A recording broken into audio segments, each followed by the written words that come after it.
दोस्तों एक बार फिर से मैं आप सभी का स्वागत करती हूँ अपने इस स्पिरिचुअल चैनल पे, जहाँ पे आज हम बात करने वाले हैं पुराण की इसी तीसरी श्रृंखला की यानी तीसरे भाग की। दोस्तों अगर आपको याद होगा तो मेरे जो दूसरा भाग था, मैंने पुराण का जो मैंने दूसरा वीडियो बनाया था या दूसरा पार्ट था, उसमें मैंने पुराण को जो 18 महापुराण थे उनको पुराणों के गुणों के आधार पे और जो हमारे त्रिदेव हैं यानी कि जो हमारे ब्रह्मा विष्णु महेश उनके गुणों के आधार पे उसको विभक्त किया था, उनकी विशेषताओं के आधार पे उनको विभाजित किया था, जिसमें कि अलग अलग जिनमें अलग अलग विशेषताएं बताई गई थी, जिसमें मैंने अलग अलग विशेषताएं बताई थी और उनके अलग अलग विषय वस्तु बताए थे। यानी आप उन सभी को, क्योंकि आप अपने लाइफ, क्योंकि इन 18 महापुराणों को एक साथ पढ़ना संभव ही नहीं है, क्योंकि इसमें बहुत ज़्यादा कन्फ्यूज़न होता है कि सबसे पहले किस पुराण को पढ़ा जाए और अपने लाइफ कि किस प्रॉब्लम को समझने के लिए हमें किस पुराण को पढ़ना चाहिए। इसलिए मैंने उनकी विशेषताओं के आधार पर उसको विभक्त किया था। दोस्तों उसमें जितने अलग अलग विषय वस्तु हैं उन सभी विषय वस्तु के पीछे का अलग अलग साइंटिफिक महत्व भी है, उन सब के पीछे का एक साइंटिफिक रीज़न भी है। क्योंकि दोस्तों जो पुराण है वो सिर्फ एक ग्रंथ नहीं, वो एक मानचित्र है, वो एक मैप है, एक गाइड है, जिसे जब हम अपने आध्यात्मिक मार्ग पर चलते हैं तो उस हम गाइड को फॉलो कर सकते हैं, उस मानचित्र को फॉलो कर सकते हैं, जिससे हमारा आध्यात्मिक मार्ग और सहज हो सके।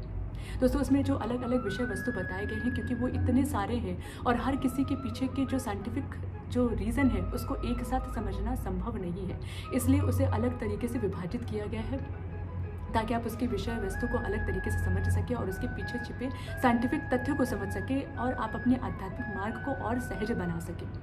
दोस्तों अगर हम एक छोटा सा एग्जाम्पल लें, जैसे कि अग्नि पुराण है या ब्रह्म पुराण है या ब्रह्मांड पुराण है, जिसमें कि सृष्टि की उत्पत्ति के बारे में बताया गया है, हमारे जो बिग बैंग थ्योरी जो कि सिर्फ हज़ारों साल पुराना है, जिसमें कि जो हमारी जो ओरिजिन ऑफ यूनिवर्स है उसके बारे में बताया गया है, जो कि हमारे पुराणों से बहुत ज़्यादा मेल खाता है, जो कि आज से करोड़ों साल पहले ही स्थापित हो गया था। तो उसमें जो साइंस बताया गया, जिसमें तथ्य बताए गए, जो तत्व बताया गया था, वो आज के इस आधुनिक विज्ञान से बहुत ज़्यादा मेल खाता है। तो दोस्तों आज हम उसी के बारे में बात करेंगे, हम सृष्टि की उत्पत्ति के बारे में बात करेंगे। लेकिन सृष्टि की उत्पत्ति का जो विषय है वो एक बहुत गहन विषय है, उस पर सिर्फ एक छोटा वीडियो बना करके मुझे समझ नहीं सकते, इसलिए मैंने अपने सृष्टि की उत्पत्ति यानी ये जो ओरिजिन ऑफ यूनिवर्स है उसके ऊपर भी अलग अलग वीडियो बनाया है और मैं उसको अलग अलग, ताकि मैं उसको छोटे छोटे तरीके से आपको समझा सकूँ। दूसरा दोस्तों कि मैं जो ये वीडियो बना रही हूँ ये एक अवेयरनेस वीडियो है, यानी एक मोटिवेशनल वीडियो है, जिसमें मैंने अपनी मतलब मैं जो अपनी स्पिरिचुअल अवेकनिंग में, यानी मैं जो अपने आध्यात्मिक मार्ग पे जो भी मैंने अपने ज्ञान को अर्जित किया है या जो मैं कर रही हूँ अब, क्योंकि मैं अभी भी उसे कंटिन्यू कर रही हूँ, और जो मैं समझ रही हूँ, मैंने जिन पुस्तकों को पढ़ना शुरू किया है, स्टार्टिंग में कितना मतलब काफ़ी कन्फ्यूज़न होता है कि हमें किस चीज़ को फॉलो करना चाहिए जिससे हम सहज तरीके से आगे बढ़ सकें। तो मैंने जिस तरीके से ज्ञान को अर्जित किया है, मैंने जिस तरीके से इन पुराणों को समझा है या फिर जो भी हमारे धर्मशास्त्र हैं उनको समझा है, और जिस तरीके से मैंने अपने ज्ञान को अर्जित करके मैं आपको आज अपने ज्ञान का विस्तार कर रही हूँ। इस वीडियो के माध्यम से मैं आप सबको मैं आप सबको अपने ज्ञान को आपसे शेयर कर रही हूँ, जिससे आप इसे समझ सके, पढ़ सके और अपने आध्यात्मिक मार्ग को और सहज बना सके और सरल बना सके। दोस्तों ठीक इसी तरीके से जो हमारे 18 महापुराण बनाए गए थे, उस पुस्तक को सिर्फ लिखा नहीं गया था, मतलब ये समझने की बात है, जब मैंने पढ़ना स्टार्ट किया था तो उसमें कई बार एक वर्ड आया था ऋषि सूत जी के बारे में, जिन्होंने इस मतलब जब आप अग्नि पुराण को पढ़ते हैं या ब्रह्म पुराण को पढ़ते हैं तो उसमें अलग अलग ऋषि के नाम से वो बुक स्टार्ट हुई है। मतलब कि जैसे ऋषि ने इस सूत जी ने या फिर अग्नि देवता ने या फिर वशिष्ठ जी ने इस कहानी को सुनाया था। तो जब मैंने पढ़ना शुरू किया था तो मुझे काफ़ी कन्फ्यूज़न हुआ था कि किस ऋषि ने किस तरीके से सुनाया था, और फिर ये जो ऋषि हैं, सूत जी हैं या वशिष्ठ जी हैं या जो भी ऋषि हैं, वो है कौन और किस, उन्होंने उन सबका इन सब में क्या योगदान है, सारे जो ऋषि हैं उन सबका क्या योगदान है। दोस्तों इतना सारा समझने के बाद जब मैंने सारे पुराणों को बहुत डीपली समझा, तब मुझे समझ में आया कि उसमें जो ऋषि थे उनकी पूरी एक बहुत बड़ी श्रृंखला थी, जिसमें कि आपको ये समझ में आता है कि जो हमारे पुराण है वो सबसे पहले किसने पढ़ा था और किस तरीके से पढ़ करके उसके ज्ञान का विस्तार हुआ था, किस ऋषि से मतलब वो श्रृंखला कहाँ से स्टार्ट हुई थी और किस तरीके से उन्होंने ज्ञान का संकलित किया था, ज्ञान को समझा था, ईश्वरीय अनुभव को अपने अनुभवों को, मतलब ईश्वरीय जो ज्ञान थे उनको अपने अनुभवों के माध्यम से उस ज्ञान को समझा और उसको संकलित किया और किस तरीके से अपने शिष्य को विस्तारित किया था। उसके बाद लास्ट में जो श्री सूत जी यानी ऋषि सूत जी हैं, जो कि अत्यंत विनम्र हैं और बहुत ही प्रकांड हैं, उन्होंने 28,000 ऋषियों को श्री नैमिषारण्य तीर्थ स्थल है जो कि सीतापुर रोड पे है उत्तर प्रदेश में। वहाँ पे सबसे ज़्यादा वहाँ पे उन्होंने उन सारे ऋषियों को ये श्री सूत जी ने इन पुराणों को सुनाया था और वहीं पे इनका जो ज्ञान था उनको संकलित किया गया था हमारे 18 महापुराणों में। हम इस तीर्थ स्थल में प्रयाग और कुरुक्षेत्र का भी नाम आता है, जहाँ पे श्री सूत जी गए थे, वशिष्ठ जी गए थे, जिन्होंने अपना जो ज्ञान था वो उन सारे ऋषियों को बांटा था, यानी उन सारे ऋषियों को उस तरीके से अपने ज्ञान को विस्तार किया था। और इस विस्तार करने का पर्पस ये था दोस्तों कि ताकि वो उन सारे ज्ञानों को उनको बता सके और वो उस ज्ञान को किसी अपने माध्यम से किसी और को बता सके, ताकि ये जो ज्ञान है वो हमारे उस मनुष्य यानी जनमानस तक सहज तरीके से पहुंच सके और ये जो मनुष्य जीवन मिला है हम उसे बहुत सहज तरीके से अपने जीवन यापन को कर सके, अपने जीवन शैली को अच्छे से सुधार के अपने आध्यात्मिक मार्ग को और सहज कर सके। उन सारे पुराणों में हमें ब्रह्म तत्व के बारे में जानकारी मिलती है, हमारी सृष्टि की उत्पत्ति के बारे में मिलती है, हमें सांख्य योग के बारे में हमें उनके बारे में ज्ञान मिलता है। उनके बारे में हमें पता चलता है कि जो तत्व है जिसके जो हमारा जो ब्रह्मांड के तत्व है उन्हीं तत्वों से मिल करके हमारा पूरा स्थूल शरीर बना है। यानी हमारा शरीर अलग है, हमारी आत्मा अलग है, और आत्मा अगर अलग है तो वो अगर हमारी आत्मा अलग है तो वो उसका स्रोत क्या है और वो किस तरीके से ईश्वरीय जो ईश्वर है उनसे किस तरीके से जुड़ी है, और कौन सा ऐसा मार्ग है, कौन सी ऐसी तथ्य है या कहानियाँ हैं या सबसे सरल तरीका क्या है जब हम अपने ईश्वर से कनेक्ट हो सकते हैं। तो इसमें आध्यात्मिक मार्ग को ही सबसे सहज बताया गया है, और इस आध्यात्मिक मार्ग को और सहज कैसे कर सके इसलिए इन सारे पुराणों को कहानियों के माध्यम से संकलित किया गया है। क्योंकि वेद सबसे पहले बनाए गए थे, ब्रह्मा जी ने सबसे पहले वेद की उत्पत्ति की थी, क्योंकि वेद में जो मंत्र बनाए गए थे वो बहुत ज़्यादा कठिन थे और सबके लिए समझना बिल्कुल भी पॉसिबल नहीं था, बहुत ही ज़्यादा टफ लैंग्वेज में था। इसलिए इन सारे ऋषियों ने उन सारे ज्ञान को ब्रह्मा जी से सुना, और ये ऋषियों की कई श्रृंखला है जिसमें उन्होंने अपने ज्ञान को सुना और ज्ञान को विस्तार करते गए, और उसके बाद इन कहानियों के माध्यम से उसे और सहज तरीके से उन्होंने अपने पुराणों में संकलित किया, ताकि उस ज्ञान को जनमानस तक पहुँचाया जा सके, ताकि वो अपने आध्यात्मिक मार्ग पर चल सके। दोस्तों, सामवेद में बताया गया है कि जो मनुष्य का जीवन है भागवत गीता में भी बताया गया है, और कई सारे भारतीय दर्शन यानी जो धर्म ग्रंथ है उनमें भी बताया गया है कि जो मनुष्य का जीवन है उसे अर्थ, धर्म, काम और मोक्ष को समझ करके ही अपने जीवन शैली को अपना जीवन यापन करना चाहिए।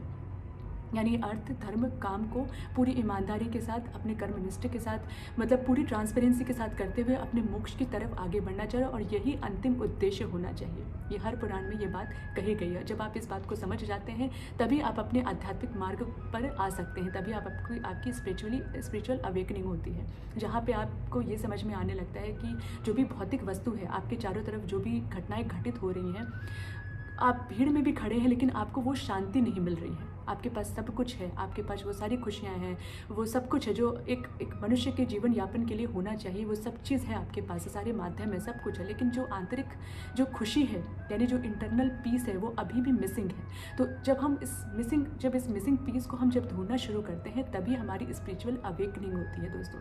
और जब हम स्पिरिचुअल अवेकनिंग की तरफ आगे बढ़ते हैं, जब हम आध्यात्मिक मार्ग की तरफ आगे बढ़ते हैं, तो दोस्तों कई सारे प्रश्न हमारे मन में आते हैं, कई सारे क्वेश्चन या कन्फ्यूज़न हमारे मन में आते हैं जिसको हम सॉल्व कर सके, सहज तरीके से समझ सके। इसलिए ये पुराण बनाए गए थे, इसलिए ये सारी ज्ञान का विस्तार हुआ था। इसलिए मैं आज आपको इन सारे ऋषियों की श्रृंखला बताने वाली हूँ, जिन्होंने ज्ञान का विस्तार किया था, ताकि आप जब आप पुराण को पढ़ना शुरू करें या फिर आप अपने आध्यात्मिक मार्ग को शुरू करें तो आपका मार्ग भी और सहज हो सके। तो दोस्तों, अब हम बात करते हैं कि किस तरीके से ये जो ऋषि थे उनकी श्रृंखला किस तरीके से स्टार्ट हुई थी, और सबसे पहले कैसे कहानी जो इनका ज्ञान था उनका विस्तार कैसे हुआ था। सबसे प्रथम सभी शास्त्रों से पूर्व ब्रह्मा जी ने पुराण का श्रवण किया था। इसके पश्चात उनके मुख से वेद निकले थे, और वेद के अंग शास्त्र, धर्मशास्त्र, व्रत तथा नियम आदि उनके मुख से निकले थे। यानी कि ब्रह्मांड पुराण में सृष्टि के उत्पन्न होने से लेकर के उसके अंत तक का वर्णन है। वेद के समान संपूर्ण पुराण की भगवान प्रजापति ने वशिष्ठ मुनि के आगे प्रशंसा की थी, अर्थात उनको पढ़ाया था। तो दोस्तों, सबसे पहले जो विष्णु जी थे उन्होंने पुराण का जो ज्ञान दिया था वो सबसे पहले ब्रह्मा जी को दिया था, और ब्रह्मा जी से सबसे पहले राजा प्रताप जो ऋषि प्रजापति थे उनको मिला था, और प्रजापति से वशिष्ठ जी को मिला था। यानी वशिष्ठ जी सबसे जो उच्च कोटि के ऋषि थे, मतलब जो सबसे सीनियर ऋषि थे वो हमारे ऋषि वशिष्ठ थे। जिससे कि उनको ज्ञान प्रजापति जी से मिला था। उसके बाद फिर वशिष्ठ जी से इस तत्व ज्ञान को शक्ति के पुत्र और अपने पौत्र पराशर को पढ़ाया था। फिर प्राचीन काल में भगवान पराशर ने इस परम दिव्य और वेद के ही सदृश पुराण को जातुकर्ण ऋषि को पढ़ाया था। विशेष ज्ञान रखने वाले जातुकर्ण ऋषि ने इस ज्ञान को प्राप्त करके इसे इस सनातन पर ब्रह्म को देवपायन के लिए देवपायन ऋषि देवपायन को प्रदान किया था। परम संयमी देवपायन ऋषि ने अत्यधिक प्रसन्न होकर के अत्यंत अद्भुत इस पुराण लोक तत्व के विधान के लिए अपने 5 शिष्यों को दिया था, अर्थात उनको पढ़ाया था, अर्थात अपने ज्ञान का विस्तार किया था उन 5 शिष्यों को। उसके बाद इसे जैमिनी, सुमंतु और वैशंपायन ऋषि को, जिनको कि पुराण पढ़ाया गया था। फिर चौथे पालव और लोक हर्षण थे। दोस्तों, कई सारे जब आप पुराण पढ़ते हैं उसमें लोक हर्षण ऋषि का भी नाम आता है, जो कि बहुत ही कन्फ्यूजिंग है, क्योंकि जब आप पुराण पढ़ते हैं तो आपको ये समझ में नहीं आएगा कि ये सारे जो ऋषि सूत जी हैं, जैसे कि मुझे हुआ था। इसलिए मैं चाहती हूँ कि जो कन्फ्यूज़न मुझे हुआ था वो आपको ना हो, इसलिए मैं इस वीडियो के माध्यम से मैं आपको ये बता सकूँ कि ये सूत जी कौन थे या लोक हर्षण कौन थे, ऋषि वशिष्ठ कौन थे, और इन्होंने इन सब का नाम इन पुराणों में क्यों आता है, और किस तरीके से इन्होंने अपने ज्ञान को संकलित किया अनुभवों के अपने माध्यम से, और किस तरीके से अपने ऋषियों को विस्तारित किया। फिर आते हैं सूत जी, जो परम विनम्र, धार्मिक और पवित्र थे, अतः उनको यह अद्भुत वृत्तांत वाला पुराण पढ़ा गया था। जो अंत में सूत जी आते हैं, जो कि ऋषि वेद व्यास जी, जो कि बहुत ही ज्ञानी ऋषि हैं, जिनका नाम कई सारे महापुराणों या धर्म ग्रंथ में आता है, और आपने कई बार उनका नाम भी सुना होगा। जो श्री सूत जी थे, जो ऋषि सूत जी थे, जिन्होंने अंत में इन सारे पुराणों की जो कथाएँ थी, यानी उन्होंने वेद व्यास जी से पढ़ी थी। और सूत जी ने नैमिषारण्य, प्रयाग और कुरुक्षेत्र में जाकर के उन्होंने 28,000 ऋषियों को ये ग्रंथ, ये पुराण सुनाया था। और वहाँ पे इसी 18 महापुराण का नैमिषारण्य, जो कि सबसे मेन धार्मिक स्थल है, जहाँ पे इसका संकलन किया गया है। दोस्तों, जो श्री सूत जी थे, जो अत्यधिक विनम्र थे, उन्होंने वशिष्ठ जी से पढ़ा था। और जो वशिष्ठ जी, जैसे कि जो अग्नि पुराण है, जब आप पढ़ना शुरू करेंगे, यानी जब अग्नि पुराण का पहला चैप्टर पढ़ेंगे, तब उसमें अग्नि पुराण में बताया गया है कि जो अग्नि देवता थे, यानी अग्नि देवता जी ने इस ज्ञान को ब्रह्मा जी से लिया था, और फिर उन्होंने इस ज्ञान को, क्योंकि जो अग्नि देवता है वो विष्णु जी के ही, उस ब्रह्म तत्व के ही का ही एक अंश है, उन्होंने उस ज्ञान को जब समझ लिया, और उस ज्ञान को उन्होंने वशिष्ठ को पढ़ाया था। और वो ये चाहते थे, क्योंकि ये, अब आप इसके पीछे का लॉजिक समझिए, क्योंकि जब तक इस ज्ञान का विस्तार नहीं होगा, जब तक जो भी आप चीज़ समझ रहे हैं या अनुभव कर रहे हैं, जब तक आप उसका विस्तार नहीं करेंगे, वो ज्ञान दूसरे तक नहीं पहुंचेगा। इसलिए ये इतनी बड़ी श्रृंखला बनाई गई थी। और इसमें जो ऋषि थे, उन्होंने चीज़ों उसका ज्ञान प्राप्त किया ब्रह्मा जी से, वशिष्ठ, जो उन्होंने ब्रह्मा जी से सीखा, और उसको अपने जितने, जो उनके बाद के जितने ऋषि आते गए, उन सब ने उन सब का विस्तार करते गए। और अंत में जो श्रुत जी थे, उन्होंने 28,000 ऋषि को इन कहानियों के बारे में बताया और उसका संकलित किया, यानी 18 महापुराण। उसके बाद ही उन सब का एक साथ कहानियों को संकलित किया गया था, ताकि हम उन सभी कहानियों को, उन सभी ज्ञान को जनमानस तक, यानी जो एक सिंपल मनुष्य है, उन तक ईजिली पहुंचाया जा सके। दोस्तों, अब हम बात करते हैं कि जो हमारे सृष्टि की उत्पत्ति है, जो हमारी सृष्टि की उत्पत्ति की मैं जिसके बारे में आपसे बात कर रही हूँ, कि वो उसे समझना क्यों इम्पॉर्टेंट है जब हम अपने आध्यात्मिक मार्ग पर चलते हैं। दोस्तों, कि जब हम अपने आध्यात्मिक मार्ग को शुरू करते हैं, जब हम उस शांति को ढूंढना शुरू करते हैं, जब हमें ये समझ में नहीं आता है कि मैं कौन हूँ, मतलब इतना सब कुछ करने के बाद भी, इतनी मेहनत करने के बाद भी आपको वो रिजल्ट नहीं मिलता है, जब आप अपने कई सारी चीज़ों में उलझ जाते हैं, जब आपको समझ में नहीं आता है कि इन सब का सलूशन क्या होगा, तब हम पूरी तरीके से ईश्वर को समर्पित हो जाते हैं, हम अपने आप को सरेंडर कर देते हैं। और तब हमारे मन में एक प्रश्न उठता है, हमारे मन में एक आवाज़ आती है, वो आपकी अंतर आत्मा की आवाज़ है, वो आपकी इंट्यूशन की आवाज़ होती है कि जो कुछ मैं कर रहा हूँ वो सही है या नहीं, या मैं जिस डायरेक्शन की तरफ जा रहा हूँ वो सही है या नहीं, और फिर मैं कौन हूँ। अगर मैं कर भी रहा हूँ तो फिर मैं कौन हूँ, मैं सिर्फ एक शरीर हूँ, या फिर मैं जो चीज़ सोच रहा हूँ वो उसको संचालित कौन कर रहा है, ऐसी कौन सी ऊर्जा है जो हमें संचालित करती है। तो दोस्तों, इसको समझने के लिए हमें अपने सृष्टि के स्रोत को समझना बहुत ज़्यादा ज़रूरी है, जहाँ से ये आध्यात्मिक मार्ग आया है, ये आध्यात्मिक मार्ग क्यों बनाए गए हैं। दोस्तों, जिस तरीके से आप किसी विषय वस्तु को पढ़ना शुरू करते हैं, किसी नई प्रणाली को समझते हैं, तो आप सबसे पहले उसके स्रोत को समझते हैं, आप उसके सबसे पहले कोर को समझते हैं। उसी तरीके से जब हम अपने आध्यात्मिक मार्ग को शुरू करते हैं, जब हम अपनी स्पिरिचुअल अवेकनिंग की तरफ आगे बढ़ते हैं, तो उसके स्रोत को समझना उतना ही ज़्यादा महत्वपूर्ण है। अब हम आज हम सृष्टि की उत्पत्ति के बारे में नहीं, क्योंकि वो एक अलग से एक गहन विषय है, सबसे पहले तो हम ये समझेंगे कि हम सृष्टि की भी किसी चीज़ को जब हम समझना शुरू करते हैं तो हम सबसे पहले हमें ये समझना ज़रूरी होता है कि हम जो भी हम चीज़ पढ़ रहे हैं या हम कर रहे हैं उसका हमारे आध्यात्मिक मार्ग पर क्या प्रभाव पड़ने वाला है। हम उसको समझ करके हम अपने आध्यात्मिक मार्ग को और कैसे सहज कर सकते हैं। तो दोस्तों, जो हमारी सृष्टि की उत्पत्ति है जिसे हम कॉस्मोलॉजी कहते हैं, उसका ज्ञान केवल एक वैज्ञानिक या पौराणिक विषय नहीं है, बल्कि यह हमारे आध्यात्मिक मार्ग का एक आधार है। जब हम यह समझते हैं कि संसार कैसे बना, तो हमारे जीवन जीने की जो तरीका है और ईश्वर के साथ हमारे संबंध पूरी तरीके से बदल जाता है। दोस्तों, जब आप सृष्टि की उत्पत्ति के बारे में पढ़ेंगे, यानी पुराण में जब आप सृष्टि की उत्पत्ति को समझेंगे, तो उसमें कई सारे तत्व के बारे में बताया गया है, कई सारे ऐसे शब्द आए हैं जिन्हें जब आप पढ़ना शुरू करते हैं तब आपको समझ में आता है कि ब्रह्मांड की उत्पत्ति में जितने तत्व शामिल हैं वो हमारे शरीर को बनाने में उतने ही तत्व शामिल हैं। यानी हमारा पूरा शरीर ही एक ब्रह्मांड है। और इस ब्रह्मांड को समझ करके, अपनी आत्मा को समझ करके ईश्वर के साथ किस तरीके से जुड़ना है वो हमें अध्यात्म सिखाता है, वो हमें अपना आध्यात्म मार्ग जो है वो हमें वो चीज़ सिखाता है। अब हम बात करते हैं कि आध्यात्मिक मार्ग हमें, जो हमारा जो सृष्टि की उत्पत्ति है वो हमारे आध्यात्मिक मार्ग को किस तरीके से प्रभावित करती है। सबसे पहला जो पॉइंट आता है वो आता है अहम ब्रह्मास्मि, यानी मैं ही ब्रह्म हूँ का बोध कराता है। मतलब जब आप सृष्टि की उत्पत्ति को समझते हैं तब आपको समझ में आता है कि आपका जो ह्यूमन बॉडी का जो एलिमेंट्स है वो ब्रह्मांड के एलिमेंट से मेल खाता है। जिस तरीके से ब्रह्मांड बनाया गया है उसी तरीके से आपका पूरा शरीर है। यानी आप एक चेतना है जो उस परम चेतना के अभिन्न अंग है।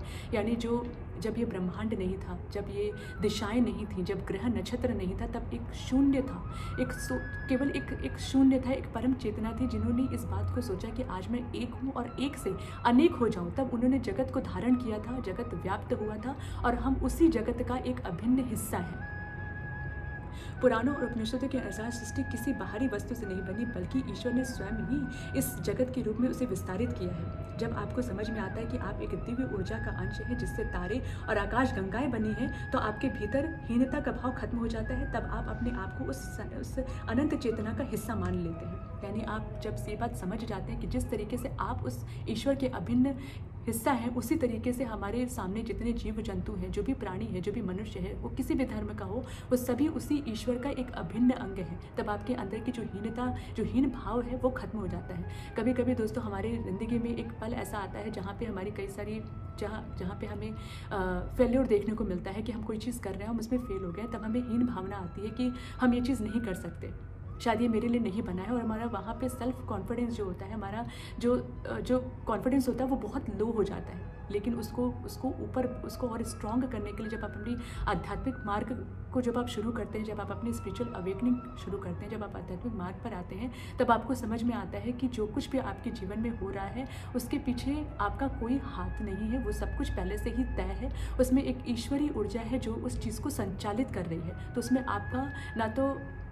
उसमें आपका कोई हाथ नहीं है, उसमें आपका कोई योगदान नहीं है। सिर्फ कर्म करना ही आपका सिर्फ कर्म करना ही आपका एक कर्तव्य है। उसके फल के बारे में, चाहे वो अच्छा हो चाहे बुरा हो, उसके बारे में सोचना वो आपका कर्तव्य नहीं है। हमें इस चीज़ का बोध कराता है जब हम सृष्टि की उत्पत्ति के बारे में समझते हैं। फिर दूसरा आता है द्वैत से अद्वैत की ओर। सृष्टि की उत्पत्ति हमें ये सिखाती है कि शुरुआत में केवल एक चेतना थी जो अनेक जीव जंतु और मनुष्य हो गई। यह समझ हमारे अंदर प्रेम और करुणा प्रकट करती है। यदि हम एक ही स्रोत से निकले हैं तो दूसरा व्यक्ति भी पराया नहीं है। आध्यात्मिक मार्ग पर बोध, ईर्ष्या और घृणा को खत्म करने पे हमारी मदद मिलती है। दोस्तों, जब हम ये समझ जाते हैं कि जो हमारे ईश्वर थे, जब वो एक थे, उनकी सोच यानी उनकी विचार ने उस एक से अनेक बनने का विचार आया, तभी ये सृष्टि जो हमारी थी वो अपने अस्तित्व में आई। जब हम इस बात को समझ जाते हैं तब हम इस बात को भी समझ जाते हैं कि जिस तरीके से हम उसके अभिन्न अंग हैं, वैसे ही दूसरे प्राणी, जीव जंतु भी वो उनके अभिन्न अंग हैं, वो भी उसी ब्रह्मांड का हिस्सा है। तब हमारे मन में जो भी ईर्ष्या या घृणा जो भाव होता है वो खत्म हो जाता है। यानी ये नकारात्मक एक तामसिक जो हमारी स्थिति होती है वो हम आध्यात्मिक मार्ग पे चलकर ही उसको ख़त्म कर सकते हैं। जब हम सृष्टि की उत्पत्ति को जब समझ जाते हैं तब हम अपने आध्यात्मिक मार्ग को और सहज तरीके से समझ सकते हैं। अब हमें जीवन का उद्देश्य, जो हमारा तीसरा पॉइंट है वो हमारा है जीवन का उद्देश्य, यानी वापसी की यात्रा। पुराणों के अनुसार सृष्टि एक चक्र है। उत्पत्ति, स्थिति और प्रलय आत्मा का लक्ष्य है और उस स्रोत परमात्मा में वापस मिलना है जहाँ से वह आई है। तब आपका मोह खत्म हो जाता है, तब आप समझ जाते हैं कि संसार एक पड़ाव है, एक मंजिल नहीं है। इससे आपकी प्राथमिकताएं बदल जाती है और आप भौतिक वस्तुओं की जगह आत्मिक शांति की खोज करना शुरू कर देते हैं।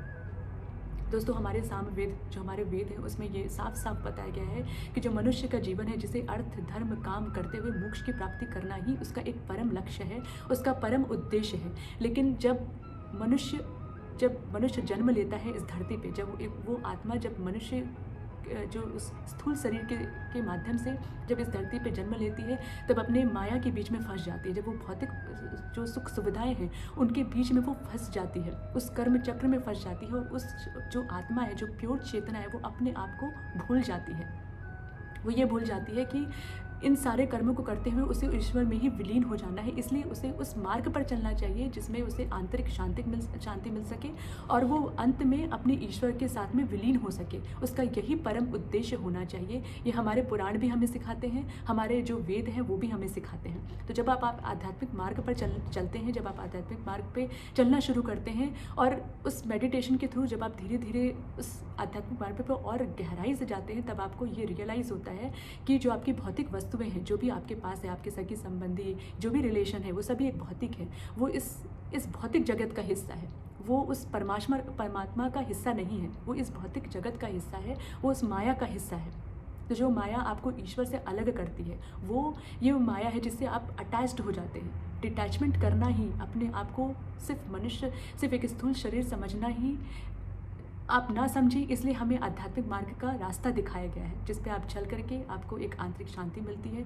तब आपको रियलाइज़ होता है कि हमारी आत्मा और हमारा जो स्थूल शरीर है वो अलग है, क्योंकि स्थूल शरीर तो जो हमारी आत्मा है वो नश्वर है, जो कि कभी ख़त्म नहीं हो सकती। जिस तरीके से आप मिट्टी से एक घड़ा बनाते हैं और वो घड़ा जब टूट जाता है तो उसी मिट्टी में मिल जाता है, उसी तरीके से जो हमारी आत्मा होती है वो शरीर को छोड़ करके दूसरे शरीर में रूपांतरित हो जाती है। वो कभी ख़त्म नहीं हो सकती।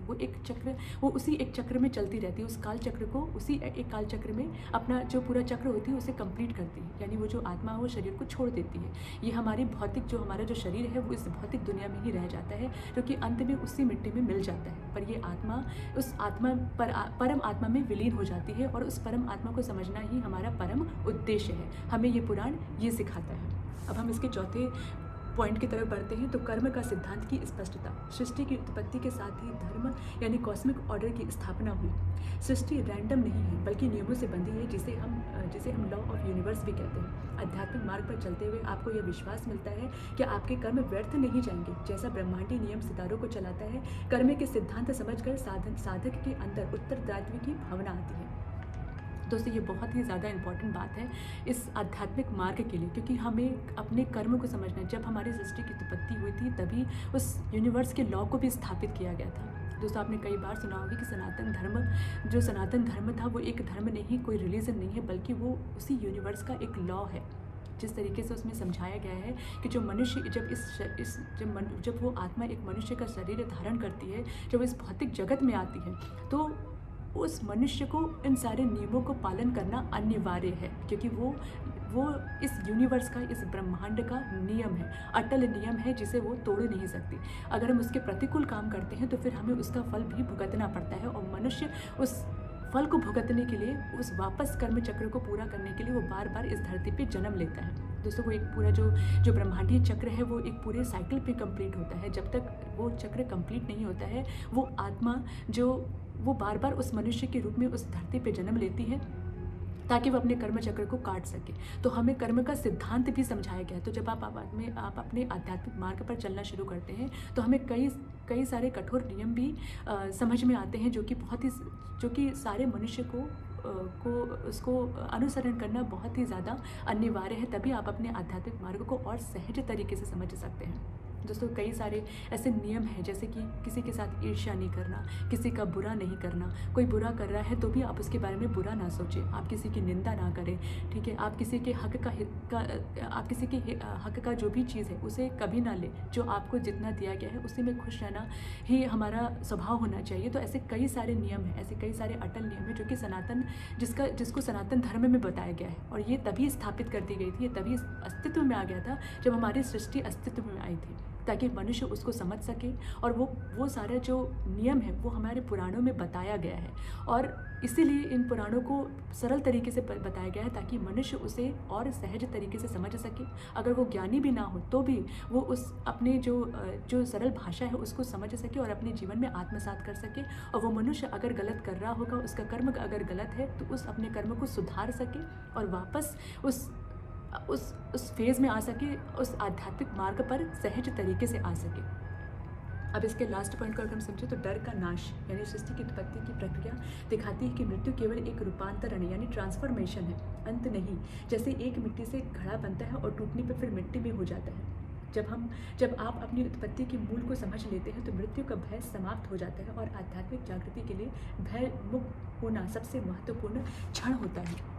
दोस्तों, हमें जो हमारा आध्यात्मिक मार्ग है वो हमें ये सिखाता है कि हमें मृत्यु से डरना नहीं चाहिए। वो अटल सत्य है, वही वो अटल सत्य है, वो ब्रह्मांड का अटल नियम है जो कि होकर ही रहेगा, जो कभी बदल नहीं सकता।